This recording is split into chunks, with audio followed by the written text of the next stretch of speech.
Truck drivers. What a creepy story you've got from the middle of nowhere. I was driving through eastern Washington on some state roads. There were no rest stops or cities, but I'd done the route enough to know there were these massive dirt areas every 40 miles where you could park safely away from the road. I decided to call it a night and close my blinds and lay down to watch something on my phone. After roughly an hour, I hear someone try to open the driver's side door. I haven't heard any vehicles on the road the whole time I'm parked, but I get up to peek out the curtains. As I'm looking out into the blackness of the driver's side window, I hear them try the passenger side door. I peek down from the top of the curtain, but can't see anything, so I start the truck and kick on the lights. I'm fairly freaked out at this point, so I'm still not opening the curtains, but peeking through gaps. Nothing. Nobody is standing near either of my doors or parked within sight line. I take a deep breath and close the sleeper curtains too, because for some reason that is going to make things. After laying back down and convincing myself that something blew against the truck, and it only sounded like the doors, it was fairly windy outside and a lot of flat ground, I hear what sounds like someone trying to pry open the vents on the sleeper. The door handles start clicking again, and the truck starts shifting like someone is climbing on it. I hit the little alarm button, the sleeper hoping to spook them off, but it does nothing but add to the noise of door handles, fingers tapping on windows and chassis, and the hiss of air coming out of the suspension. Then suddenly it stops. A few moments where I can only hear myself breathing and my heart pounding before I hear another truck approach and then drive by. I spent the next few hours waiting for whatever it was to come back, but it never did. In the morning I couldn't find any footprints or damage to my truck, but on every window were tiny human-looking handprints, like a toddler had licked their hand and stuck it to my window over and over. Driving through an abandoned section of Baltimore at 3 in the morning, my radio turned itself on and crackled for a bit. Out of nowhere, some voice over the radio said in a deep southern drawl, "I ain't got no panties on." I could see up and down the interstate for miles and saw not one set of headlights. A buddy of mine is a long-haul trucker for my company. A few months ago, he woke up in a parking lot surrounded by police. Some dude had gotten shot and dumped 15 feet from his truck. My dad drove a truck between Edinburgh and London and tells this story often. He was driving down the motorway and looked to his right. Saw a woman with a Miss Trunchbull bun, as he describes it, staring at him with a terrified expression from a car next to him. Before he really knows how to react, the car pulls off at the next exit, and my dad, although shaken, carries on. About half an hour later, a different car with a different driver pulls alongside my dad, with the same woman in the passenger seat, with the same expression on her face. My dad thinks fuck this and plans to pull into the next services to report as even it's nothing misunderstanding. Better to be safe than sorry. Right. Anyway, the car disappears before he can get any details, plates, etc. And he thinks there's no point calling the police with no details, so he carries on driving. Literally about 4 hours later, almost in London, yet another car pulls alongside him with the same woman, same Miss Trunchbull hair, same terrified expression, except this time she appears to be screaming at my dad through the window. So my dad pulls over into a lobby and calls the police. Apparently they have received 3 other calls about the same woman car in the same area in the last few minutes. It's unfortunately anticlimactic, as he never heard anything more about it, but he didn't see her again, and although he kept an eye on the news, didn't see anything about it. Hopefully it's just a giant coincidence. Who knows? Around 2006-ish, I was driving flat, picked up a load of construction material drywall. Roofing, don't remember, but it was prepackaged in boxes, and I remember having to use strap protectors on the load. In rural Tennessee, memory is foggy now, but I want to say it was between Memphis and Nashville, but closer to the intersection, or in state lines. Tarp required, so I strapped everything down, tarped the load, and left the ship. About 5 miles down the road, in the middle of nowhere woods on a 2-lane road, I noticed my tarp flapping in the wind. Found a wide shoulder and pulled over to fix it. I realized that I just flat did a shitty job tarping this load and decided to redo it on the side of the road. under all the bungee straps, drag the tops off, roll them back up, climb up on the load, and start unrolling the tops again, and I see a guy walking down the same side of the road I'm on, coming towards my truck. I don't think anything about it other than to keep an eye on him cause I'm in the middle of nowhere, and continue what I'm doing. About the time I've tarps set in place, and am climbing down to start hooking the bungee straps back on, this dude is getting close enough that I'm now paying more attention to him than I am to topping my load. I grab my winch bar and set it on the trailer where I'm working just in case. 8-pound solid metal bar about 4 feet long tapered. Blunt point on one and a hollow on the other, used for tightening straps and chains, etc. ... The guy gets to me, and the first thing I notice is his hair. It's like a mullet, but it's patchy as fuck. Like he tried to cut his own hair and had a seizure in the process, and said fuck it good enough to park it. The next thing I noticed were his eyes, which I can only describe as odd. Like they were clear. I didn't think he was drunk or high or anything.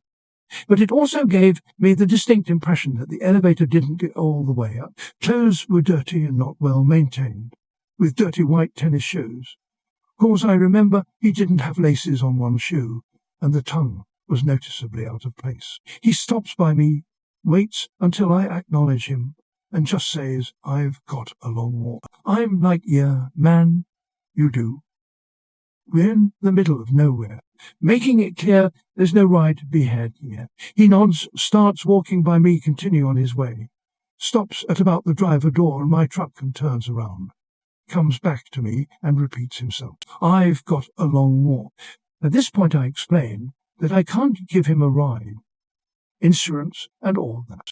Apologize for not being able to help him out, and he seems to accept this, turns around and leaves. I wait for him to get a little ways away from my truck and start working on finishing the top job.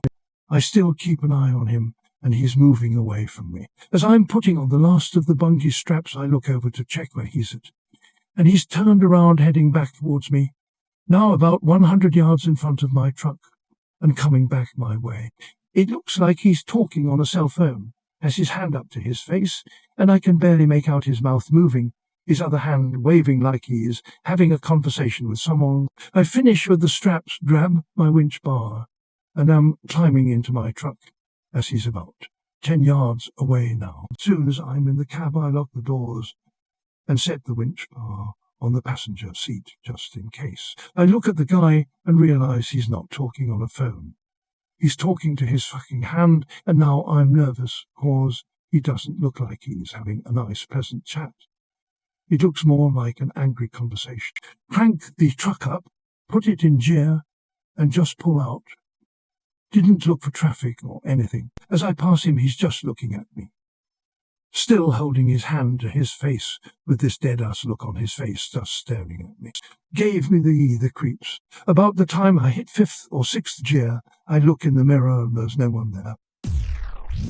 Not technically a truck driver, but my cousin works at a truck stop in Kansas. She told me about some guy who parked his truck and got out. A woman got out of the passenger seat. It was kinda cold, so the trucker was wearing a coat and hat, but the woman was wearing summer cloths. My cousin thought nothing of it and did her whole high welcoming. The trucker bought a coffee, but the woman just stood there in the doorway. Now my cousin was freaked out. She didn't want to be rude, but she was a teenage girl alone in a gas station in the middle of nowhere. "Excuse me, miss, do you need anything?" She asked. "Who are you talking to?" The truck driver asked when he got to the checkout. "The woman who got out of your truck."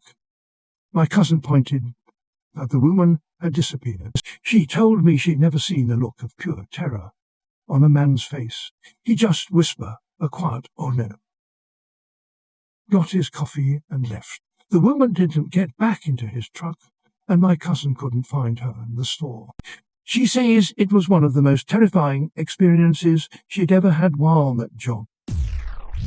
Literally reposting my comment from another thread just like this. I work for a railroad. Not necessarily remote, but sometimes it's just a conductor and engineer cruising along /10th on very isolated, fairly wooded track. I've heard a few older guys mention something about a family or a man with a suitcase, something along those lines. Don't really remember walking down the track with no concerns. Constant blowing of the horn, flashing of the lights, etc. Just kept walking down the track. Then disappearing near Weatherly. I also experienced a pretty intense trip myself one night, coming home from New Jersey. Saw my first dead body laying along the rail, which in itself was kinder interesting. Then the only other part of my trip, where we were required to run at a slow speed. I heard the craziest blood-curdling scream I've ever heard in my entire life. One of the nights I will probably remember until I retire. Driving through a national park in the middle of the night, going through a slow stretch at about 30 every so often, I think I see something put to my window and beside me. Just a glimpse of movement. When I look, though, I don't catch it. Finally, on about the third time, I whip my head around, and this time I recognize it's a huge black wolf following alongside my truck just off the highway. I only saw it for a few seconds before it had to focus back on the road, but it was absolutely lovely yet unsafe. Not a truck drive, but I have spent the past 4 years driving every day/night for work. I was in a fairly rural part of Mississippi, somewhere between Clarksdale and Greenwood. Important note, it's all two-lane highway. The 250-mile drive home. The weather had turned pretty sour as I was leaving Clarksdale. I called my wife, told her there was high wind advisories and very possible tornado threats throughout the Delta, and I'd call her as soon as I made it to a safe area. Again, I'd already been working for 14 hours when I got in the truck, so I had ate dinner and grabbed some coffee to stay awake and alert. Now, if you've never driven through flat farmland at night for 100 miles, it's very fatiguing and spooky without inclement weather. I've driven maybe 30 miles out into the farmland when hail started bouncing off my truck. Being a native, I knew injury hail meant tornado. I pull off to the side. I'm in the middle of nowhere, no lights to be seen, no cars behind or in front of me, and start looking for the storm/tornado I believe is approaching. I rolled the passenger window down and shined a bright flashlight off into the night. Nothing. Turned to the driver's side, and this guy has his face pushed against the glass, grinning from ear to ear. I screamed, and he was gone. I slammed the truck in drive and took off. We have all the time running cameras on our trucks. I got to the first safe place to stop and called my wife. I didn't want to scare her, so I didn't mention the guy or the hailstorm. I did, however, pull the card and check the cameras. I promise you, this guy never popped up on my front or rear cameras. I've always played it off as my imagination. I will say I don't drive through the Delta in the dark anymore if I don't absolutely have to. FedEx contractor. I'm in one of those big box trucks. Anyways, I finished a long delivery day, and I swear to whatever fucking gods you believe in that, I was hearing voices in my cab. It wasn't the radio. It wasn't my tinnitus. It wasn't my subconscious. I was hearing whispered voices in my right ear that were coming from the passenger seat. The voices continued even after I'd gotten back to my hub, clocked out, and hopped in my own car to go home. They only stopped when I left the parking lot. It only happened that night. I still have no fucking idea what the hell it was, because I had ruled everything else out.